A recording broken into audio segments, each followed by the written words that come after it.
Si vous écoutez Changer la norme, c'est que l'entrepreneuriat vous intéresse. La Fondation Entreprendre a décidé d'encourager les initiatives sociales et solidaires en soutenant Changer la norme. Depuis 10 ans, elle agit en faveur de la cause entrepreneuriale. Elle développe l'esprit d'entreprendre chez les jeunes, elle favorise l'égalité des chances et accompagne les parcours de celles et ceux qui entreprennent. Retrouvez toutes les initiatives de la Fondation Entreprendre sur www.fondation-entreprendre.org. Je veux voir le bonheur dans chaque œil de chaque spectateur. Moi à mon bisounours, je lui fais des bisous. Qui n'a pas au fond d'un tiroir un vieux téléphone cassé ? Au bureau, vous n'auriez pas un ordi inutilisé depuis 3 ans qui est gardé au cas où ? Nous sommes entourés d'objets électroniques inutilisés ou en fin de vie. Sur les près de 54 millions de tonnes de déchets électroniques produits en 2019, seuls 17%, soit 9 millions de tonnes, ont été recyclés selon l'ONU. Pierre-Emmanuel Saint-Esprit a fondé ZAC, un service qui permet aux entreprises comme aux particuliers de revendre leurs objets électroniques ou de les donner à des associations pour qu'ils connaissent une seconde vie. ZAC, c'est 800 tonnes de produits électroniques sauvés de la décharge depuis sa création et 30 emplois directs et indirects créés sur notre territoire. La vie de ZAC commence aux États-Unis où Pierre-Emmanuel, sorti d'école de commerce, monte avec des associés Hello ZAC destinés au rachat des objets des particuliers. L'entreprise évolue, pivote, comme on dit en Startup Nation, et lève plusieurs fois des fonds. Pierre-Emmanuel Saint-Esprit s'est beaucoup impliqué dans l'économie circulaire, dans le mouvement Impact France et dans cette nouvelle vague de jeunes entrepreneurs qui veulent entreprendre autrement. Je suis ravie de le recevoir aujourd'hui dans ce nouvel épisode de Changer la norme. Changer la norme est un podcast de Care News, le média des acteurs de l'engagement, dans laquelle j'ai la chance, depuis 3 ans, de recevoir les entrepreneurs qui placent l'humain, l'environnement et ou la société avant le profit, et qui me font confiance pour se livrer sur leur chemin entrepreneurial, qui n'est pas un long fleuve tranquille. Et c'est ces montagnes russes qui le rendent si riche et qui permettent à tous mes invités de changer la norme. Si l'épisode vous plaît, n'hésitez pas à nous mettre des étoiles sur les plateformes de podcast et à le partager pour que tous ensemble, nous puissions vraiment changer la norme. Bonne écoute!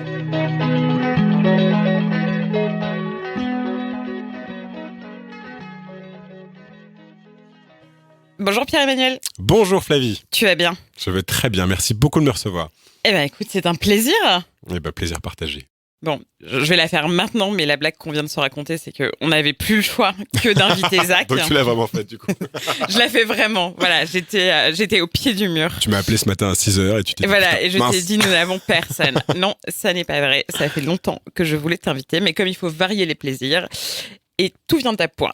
Alors, Pierre-Emmanuel, on est là pour parler de ton parcours très rapidement, de Zach, de comment ça s'est construit, de comment ça a grandi vite, et aussi de ton regard et de ton implication dans le secteur de l'impact et de l'ESS. Ça te va? C'est parfait.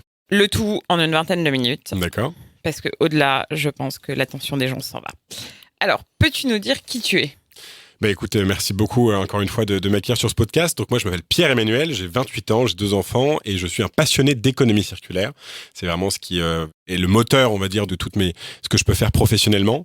Et j'ai donc du coup cofondé cette start-up de l'économie circulaire qui s'appelle ZAC en 2016 et on lutte contre le gaspillage des produits électronique. Donc très concrètement, qu'est-ce que fait ZAC pour ceux qui ne connaissent pas? On va collecter dans les entreprises tous les produits usagés, les produits électroniques usagés des entreprises. Donc vous avez des téléphones, des ordinateurs, des câbles, etc. On va faire ensuite un inventaire et un tri dans une entreprise d'insertion professionnelle dans le 94 et on va définir ce qui peut être revendu, ce qui a encore une valeur, ce qui peut être revendu à des industriels qui vont ensuite réparer et reconditionner ces produits et les vendre sur back market par exemple en reconditionné.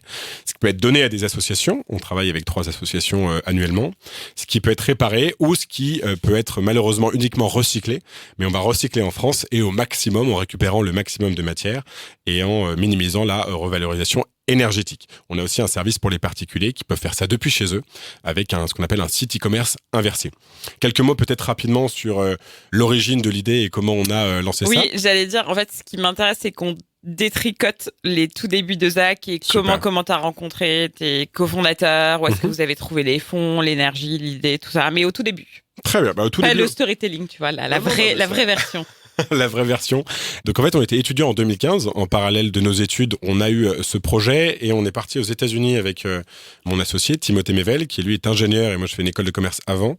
Et on s'est rencontrés sur les bancs d'une université américaine en Californie. dans un master en entrepreneuriat où il fallait, tout simplement, pour un projet étudiant, commencer à travailler sur un projet entrepreneurial. Donc au départ, on l'a fait uniquement parce que notre maîtresse nous a dit qu'il fallait le faire. On devait choisir un projet et commencer à travailler dessus avec la méthode Design Thinking, donc aucun rapport avec l'impact, aucun rapport avec l'écologie, l'économie circulaire, etc. Et c'est mon associé qui a eu l'idée parce que lorsqu'il était jeune, il était responsable du compte eBay de la famille, c'est-à-dire que son père lui disait tu prends tous les objets usagés de la maison dont on se sert plus, et tu peux les revendre et tu gagneras une petite commission dessus, ce qui te fera un petit peu d'argent de poche. Puis on s'est dit que c'était quelque chose qui pouvait vraiment créer de la valeur, parce qu'on a tous beaucoup de produits usagés chez nous, et c'était pas forcément que des produits électroniques. Donc on allait avec des cartons dans les environs de l'université à Berkeley, voir un petit peu les différentes personnes qui habitaient dans les environs, et on disait confiez-nous tout, et on reviendra sous 30 jours avec une petite somme d'argent, ce qu'on a réussi à vendre, ce qu'on n'a pas réussi à vendre. Donc voilà, vraiment un l'origine dépôt-vente d'appareils électroniques. Et c'était pas que appareils électroniques au début. D'une certaine manière, on prenait absolument tout, et on voulait tout simplement tester l'idée. Le brocanteur de la Silicon Valley. C'est ça, c'était complètement brocanteur, et en fait on adressait un petit peu toutes les personnes qui avaient la flemme potentiellement de revendre sur Craigslist, qui est l'équivalent du Bon Coin aux États-Unis, et tous ceux qui, sur le Bon Coin, alors le Bon Coin, ça a énormément progressé, c'est une boîte d'ailleurs d'économie circulaire magnifique, mais à l'époque, on observait qu'il pouvait y avoir pas mal de fraude, pas mal d'arnaques, il fallait trouver le bon prix, trouver l'acheteur, rencontrer l'acheteur, envoyer le produit, etc. Et beaucoup de gens, du coup, ne passaient pas à l'action, tout simplement parce qu'ils avaient absolument aucune idée de s'ils pouvaient réellement vendre des produits. Et donc, un tiers de confiance était réellement nécessaire. On dit souvent pour rigoler que si vous voulez faire un coup tordu à quelqu'un que vous aimez pas, il suffit de mettre un iPhone 10 à un prix très bas avec le numéro de téléphone de la personne qui sera strictement harcelé par je sais pas combien de personnes qui vont l'appeler toute la journée. Voilà, ne le faites pas. L'idée n'est pas de vous donner des idées de ce type-là, mais il y avait besoin d'un tiers de confiance pour fluidifier un peu le marché de la seconde main et le marché des produits usagés, libérer les tiroirs et du coup réinsérer tous ces produits dans une économie réelle. On est ensuite rentré en France en 2016, qu'on n'avait pas terminé nos études. Mais là, tu avais déjà un business model ? Enfin, tu t'es pas juste baladé à la mano avec ta brouette Si, complètement. Non, on n'avait rien. On a fait $3,000 de chiffre d'affaires à Berkeley. On n'a pas du tout levé de fonds. J'ai une image dans la tête qui ne va pas du tout. Je t'enverrai des photos pour voir si ça correspond ou pas à l'image. Moi, dans une brouette, je sais pas. On verra ce que je peux t'envoyer pour illustrer le podcast. Mais non, on n'avait pas du tout de structure juridique. C'était vraiment un projet étudiant. Donc, on avait un peu le truc classique, un pitch devant les profs à la fin et les étudiants. On a fait $3,000 de chiffre d'affaires, évidemment, pas déclaré dans une structure ou autre. C'était vraiment complètement à la mano. Et c'est par la suite qu'on a structuré les choses et qu'on a décidé de se lancer vraiment dans l'aventure, puisque là, après, on a dû terminer nos cours. Moi, je faisais une alternance pour payer mon école. Et on a lancé ce projet en parallèle en revenant en France en 2016. On a intégré le Nouma, du coup, qui malheureusement n'existe plus sur le créneau de l'accélérateur des startups, mais qui était un peu l'accélérateur Silicon Sentier, on va dire, en 2016. On a accéléré la boîte de janvier à juin et on a créé la structure juridique en mai 2016, où là, Zach est vraiment né. Et la première itération de la société Zach, c'était Zach, votre vendeur personnel, your personal seller, où il y avait deux options. Vous nous envoyez vos produits, soit on vous les achète directement, donc on allait rapidement voir si potentiellement nous on pouvait leur vendre derrière et de votre prix est un peu inférieur, soit vous les mettez en dépôt-vente, et donc on vous paye une fois qu'on a vendu le produit, mais la commission de Zach, tout produit, la commission de Zach est un peu inférieure. Et donc, du coup, on stockait tous les produits, c'était tout et n'importe quoi, dans un incubateur. Donc, on avait des vêtements, on a vendu une selle de cheval, on a vendu une lunette optique, plein de choses différentes. C'était vraiment la première version de Zach et on stockait tout nous-mêmes, un petit peu n'importe comment, et évidemment avec... Un jour, je pense que j'écrirai un livre sur les tout premiers mois de toutes les startups de l'ESS qui ont fait n'importe quoi, comme vendre des selles de chevaux. Ça a des conséquences directes, parce qu'effectivement, comme tu peux l'imaginer, on avait une super assurance dès le début, extrêmement bien ficelée, qui nous couvrait contre toutes les problématiques. Et donc, du coup, par exemple, on s'est pas du tout fait voler un stock de produits électroniques dans les premiers mois. Blague à part, on s'est fait voler plus de 10 000 € de produits électroniques un an après la création, puisqu'on a fait un truc très intelligent. France 2 nous a demandé si on pouvait passer aux 20h. Et aux 20h, évidemment, la personne qui était interviewée a dit l'adresse où on était. Venez vous servir. En faisant le pitch de Zach devant l'armoire avec tout le truc dedans. Et le soir, les locaux de l'incubateur, qui était le School Lab, rue Cléry, qui sont partis à Saint-Lazare maintenant, ont été braqués pendant la nuit. Et les mecs ont pratiquement rien pris, à part toute notre armoire. Donc je pense qu'ils avaient une information assez précise. Ouais, c'est de la connerie, surtout. C'est de l'insouciance de la jeunesse, on va dire. Parce que c'est quand même quelque chose qui était légèrement prévisible. Mais bon, on l'est toujours, mais assez jeune à ce moment-là. Donc, à part ce braquage mémorable, t'es en France, tu vends tout et n'importe quoi que tu te fais voler à cause d'une médiatisation naissante. C'est parfaitement résumé. Voilà. Comment est-ce que... On va essayer de passer un tout petit peu en accéléré, mais économiquement, comment vous avez évolué de ce moment-là à aujourd'hui ? La première chose la plus importante qu'on a décidé, qu'on a observé puis décidé, c'est qu'on ne peut pas faire de l'économie circulaire sur toutes les catégories de produits, à part commencer avec 300 millions et 5000 salariés. C'est-à-dire chaque produit est spécifique. Et donc, les particuliers ont besoin d'une expertise précise sur des catégories de produits pour être en confiance et derrière pour qu'on puisse dérouler opérationnellement. Donc, rapidement, on s'est dit, OK, on ne peut pas concrètement s'occuper à la fois de vêtements, de produits électroniques, de selle de cheval ou autre, puisque c'est impossible de trouver le bon prix facilement, rapidement à chaque fois. On peut pas automatiser les choses. C'est pas les mêmes vendeurs, c'est pas les mêmes acheteurs. Enfin, c'est pas les mêmes process opérationnels. Il faut qu'on se spécialise. Et on a choisi effectivement rapidement les produits électroniques et dans un premier temps d'ailleurs des marques en particulier de produits électroniques parce qu'on voyait qu'il y avait vraiment une fluidité de ce marché-là, ça pouvait se revendre facilement. On pouvait centraliser notre expertise, se focaliser sur une expertise sur certains types de produits, pour pouvoir dire ok, est-ce qu'ils sont en bon état, pas en bon état, comment on les transporte, comment on les gère, et que en plus, effectivement, il y avait un vrai modèle économique de commission, puisque en fait, on prenait une commission sur les produits qu'on revendait.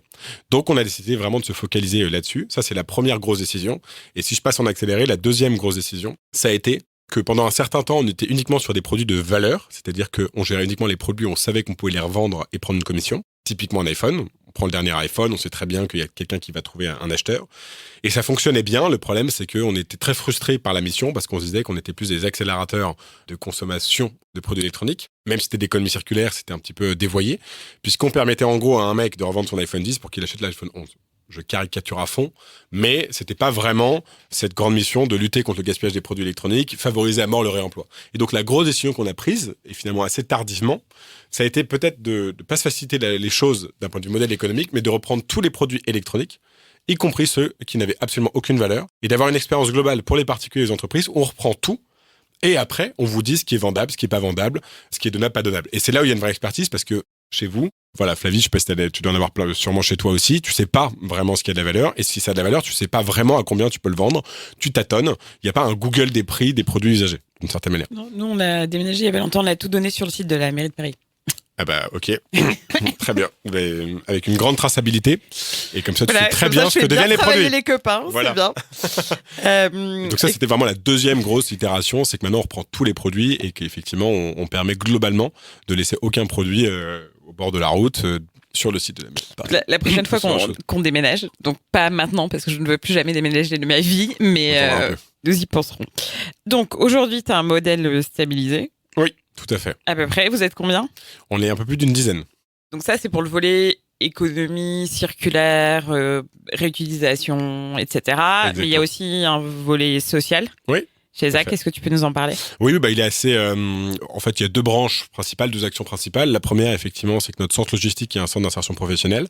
Je salue ici le groupe ARES, Guillaume Hérisson, et puis Ateliers sans frontières, qui est du coup notre centre logistique, où c'est un bonheur absolu de travailler avec eux au jour le jour. Donc en fait, Ateliers sans frontières, c'est un grand centre logistique présent à Bonneuil-sur-Marne en 94, qui emploie des gens effectivement en difficulté professionnelle pour X ou Y raison. C'est sécurisé ou pas ? Parce que je veux pas qu'après le podcast, il y ait un deuxième break.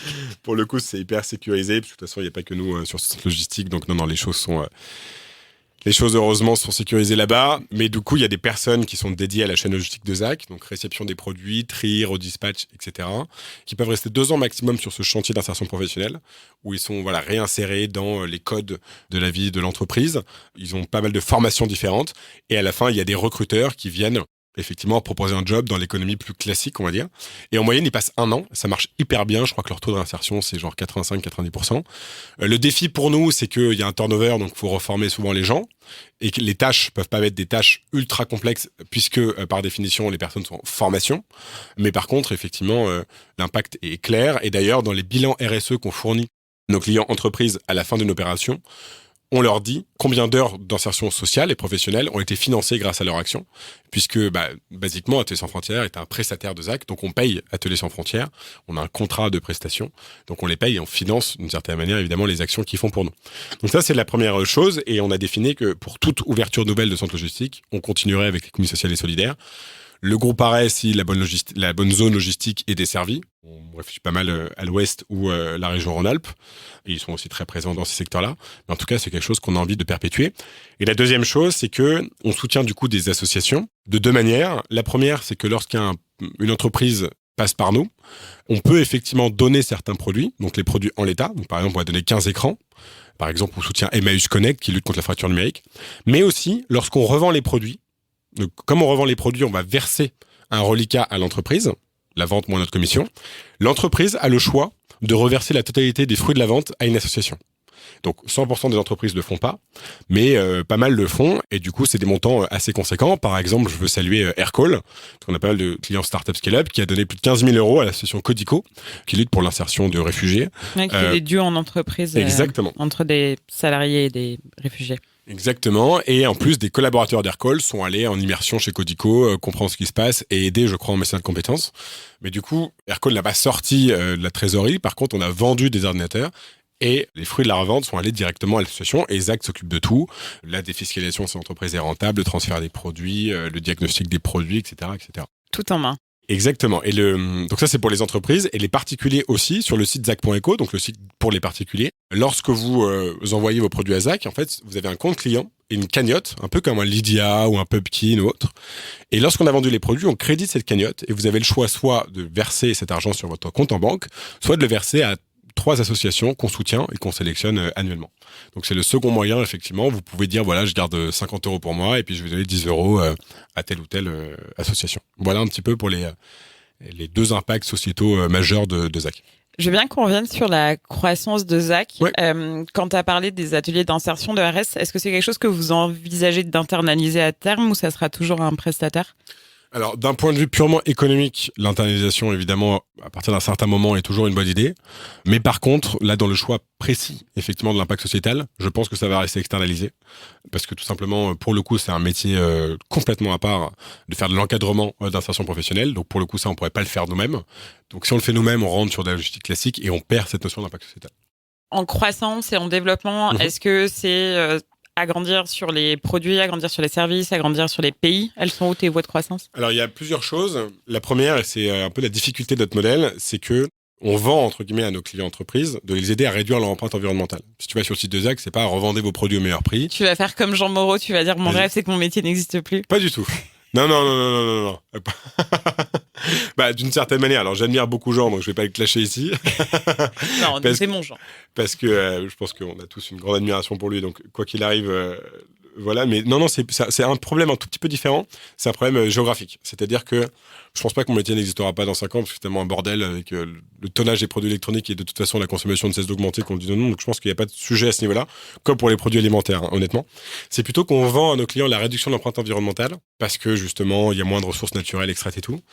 Et du coup, à chaque fois que je lance un pays, je dois avoir tout en local, parce que très concrètement, si je vais collecter des produits en Espagne et je les ramène en 94, l'émission de CO2 par mon camion est scandaleuse par rapport au fait que potentiellement j'ai un petit peu réduit sur le traitement des produits électroniques usagés. Ce qui veut dire, je lance l'Espagne, je dois trouver l'entreprise d'insertion professionnelle, tous les reconditionneurs qui achètent les produits, les associations locales, etc., etc. Donc c'est un taf un peu différent que de lancer un SaaS, même si c'est très compliqué, hein, dans une langue différente, dans un pays autre, en prenant un country manager en gros, quoi.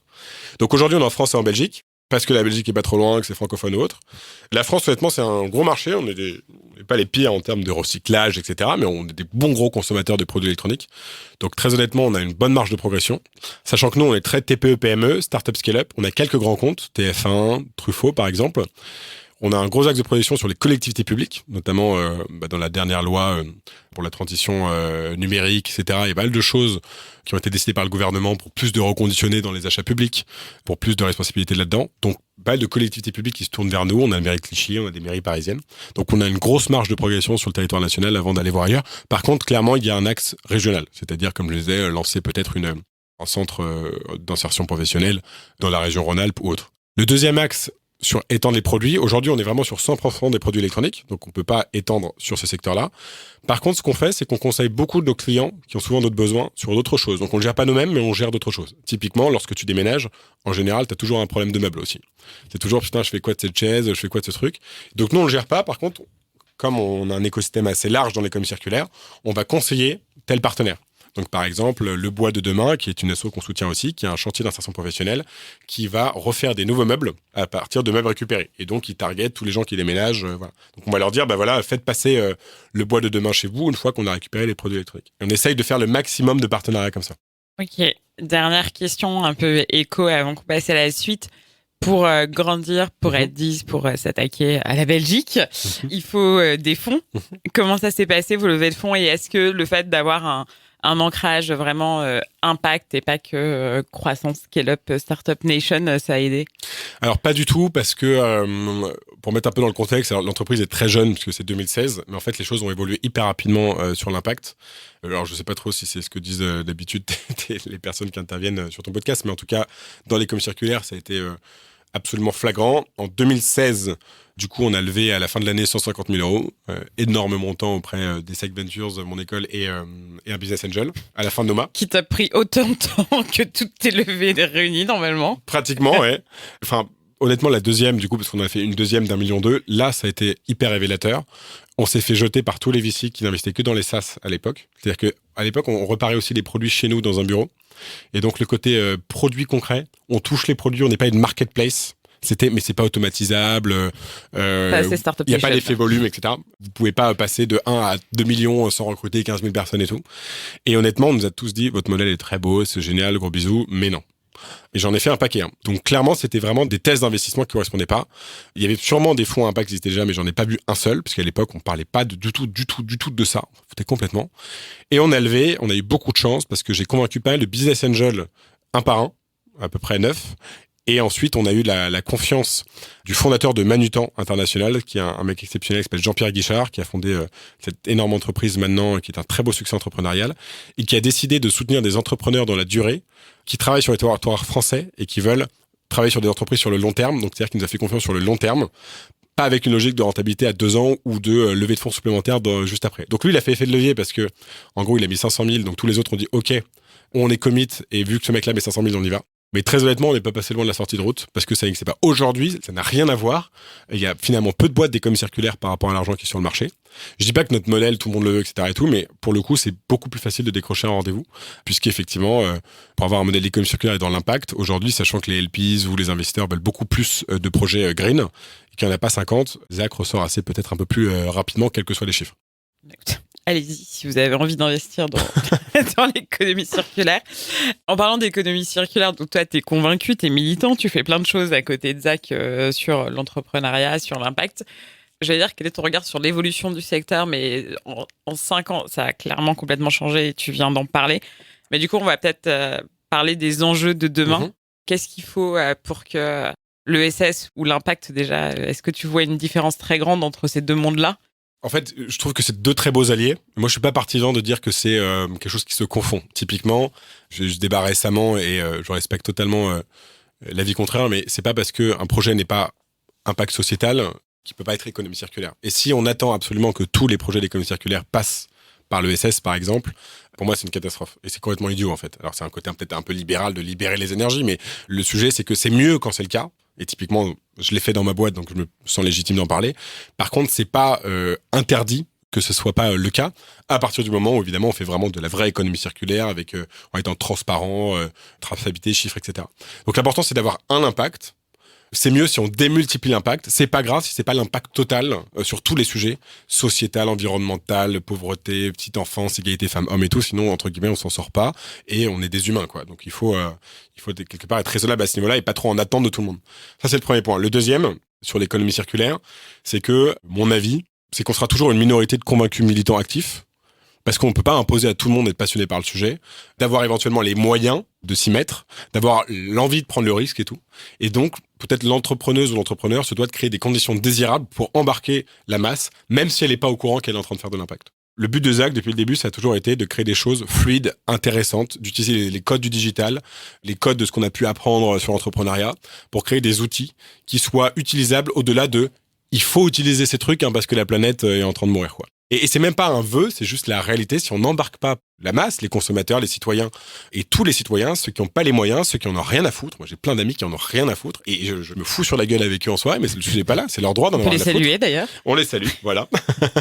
Ou en tout cas, qui sont intéressés par tel sujet d'impact, mais pas du tout par l'autre. Moi, j'ai des amis qui sont passionnés par, je sais pas, l'égalité femmes-hommes, mais qui recyclent pas, quoi. Et ça peut sembler scandaleux, mais c'est comme ça, enfin, c'est la vraie vie.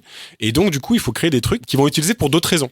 Typiquement, on est en train de travailler sur notre modèle Zach.eco pour qu'il soit intégré à une marketplace classique. C'est-à-dire, t'achètes sur Amazon, parce qu'il y a des gens qui achèteront sur Amazon demain, qu'on le veuille ou non. Et au moment où ils font leur check-out. On leur demande, est-ce que vous n'avez pas des produits usagés dont vous voulez vous séparer ? Et le livreur va venir livrer les produits neufs et repartir avec les produits usagés. Bah voilà. Comme ça, ils font du bien sans s'en rendre compte parce que ça les arrange, ça les débarrasse, ils gagnent un peu d'argent, etc. Et c'est ça le rôle de l'entrepreneur à impact. Faire de l'écologie, on va dire, réaliste. C'est un peu débile comme terme, et puis je veux pas du tout que ça soit perçu politiquement parlant, mais désirable, quoi. Voilà. Quelque chose de désirable qui donne envie à tout le monde de se lancer dedans. Mais tu as l'impact donc externe, mais moi, ce que je vois dans l'ESS dont on parle un petit peu moins, je trouve, en ce moment, c'est aussi toute la structuration interne des entreprises et la gouvernance partagée, les salaires et tout. Est-ce que c'est quelque chose que vous avez structuré ou est-ce que vous construisez l'avion en volant ? Non, je vais avoir une réponse un peu candide. On a toujours été très très alignés avec Timothée, mon associé, sur des valeurs fondamentales, ce qui fait qu'on n'a jamais rien structuré. Typiquement, la stricte parité, évidemment, la stricte égalité salariale, la stricte parité aussi en termes de gouvernance ou autre. En fait, ça a été là depuis le départ de manière assez logique. Alors, par moment, parce qu'il y a quelqu'un qui se barre, il va y avoir un mec de plus, etc. On n'est pas débile non plus en mode oula, faut qu'on recrute quelqu'un juste parce qu'il nous manque une femme. Mais en fait, c'est quelque chose qu'on n'a pas décidé en comité ou autre. Déjà parce qu'on n'est pas une énorme boîte, que c'est nous qui l'avons créé, donc on n'a pas de restructuration à faire une fois qu'elle a été créée. On n'est pas entreprise à mission parce qu'on n'a jamais pris le temps de le faire et parce que voilà, toutes ces choses-là sont assez naturelles. Et même si je pense que c'est des choses excellentes, voilà, on est un peu responsable de sa maison, on va dire. Et à partir du moment où ça reste comme ça et que c'est toujours Timothée et moi qui pilotons le truc, c'est assez naturel, quoi. Voilà. Typiquement, on a mis en place le congé paternité 2 ans avant la loi. On faisait partie du Parental Act, là. Donc, on a financé le mois de congé paternité avant. C'était hyper important pour nous. On est hyper flexible sur les horaires, que ce soit par rapport à tous les sujets d'enfants et tout. Bah, il se trouve que j'en ai 2, donc forcément, d'une certaine manière, je me sers un peu aussi au passage. Tu testes. Mais je veux dire, que ce soit les femmes ou les hommes, tous les sujets aussi d'équilibre personnel, s'il y a une galère ou autre, on n'est pas en mode non, tu restes au bureau, on a rien à foutre. Enfin voilà, c'est que des choses qui arrivent naturellement, sur lesquelles on a été annulés. Donc on n'a pas eu besoin de structurer. Mais je pense que c'est un exemple pourri parce que dès que la société est plus grosse, dès qu'il y a plus de politique interne, dès qu'il y a plus de comportements différents, ça peut pas être aussi bisounours que ça. Et ça sera sûrement si Zach est intégré un jour dans un grand groupe, si voilà, j'ai d'autres expériences ailleurs sur d'autres sujets, notamment académiques ou autres, où je vois que c'est pas aussi simple que ça.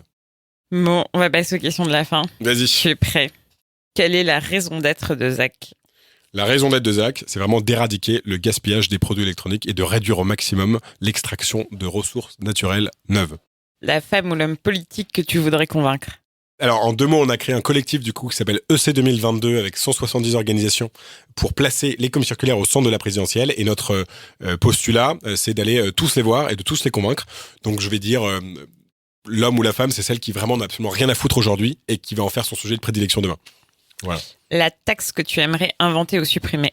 La taxe que j'aimerais inventer, c'est plutôt une réduction de taxes, potentiellement la fameuse TVA sur le reconditionné, les produits durables ou autres. C'est vrai qu'une fois qu'il y aura une incitation fiscale pour acheter des produits plus durables, plutôt que d'avoir des indices de partout qui indiquent les produits plus durables, je pense qu'on aura vraiment un switch de marché vers un monde plus responsable. Le meilleur conseil entrepreneurial qu'on t'ait donné ? Avoir confiance dans le long terme. Dans l'entrepreneuriat, on flippe un peu tous les jours parce que effectivement, on n'a plus de thunes, c'est compliqué, il y a telle personne qui se barre, etc. et tout. Si on est aligné avec ce qu'on fait, on peut avoir confiance dans le long terme parce qu'on aura raison un jour, même si c'est 15 ans après, quoi. Et selon toi, la chose la plus urgente à faire pour vraiment changer la norme ? Arrêter de consommer du neuf en permanence, puisque c'est pas du tout réduire son mode de vie, c'est pas du tout changer de mode de vie, c'est juste du bon sens. C'est intéressant économiquement, c'est vital pour la planète, et en plus c'est très intéressant d'un point de vue collectif, politique nationale, si on réfléchit France ou Europe ou même dans le monde. C'est très très intéressant, c'est un avantage compétitif d'avoir vraiment aujourd'hui un temps d'avance sur le recyclage des ressources et la réutilisation des ressources. Merci Pierre-Emmanuel. Merci beaucoup, très bonne journée à tous. Merci d'avoir écouté jusqu'au bout cet épisode. Changer la norme, le podcast de Care News, se retrouve sur SoundCloud, iTunes, Spotify et partout la technologie a l'heure de nous mener. N'hésitez pas à nous suggérer des invités, à faire des commentaires, à diffuser autour de vous et à noter de podcast afin de vraiment changer la norme. Merci.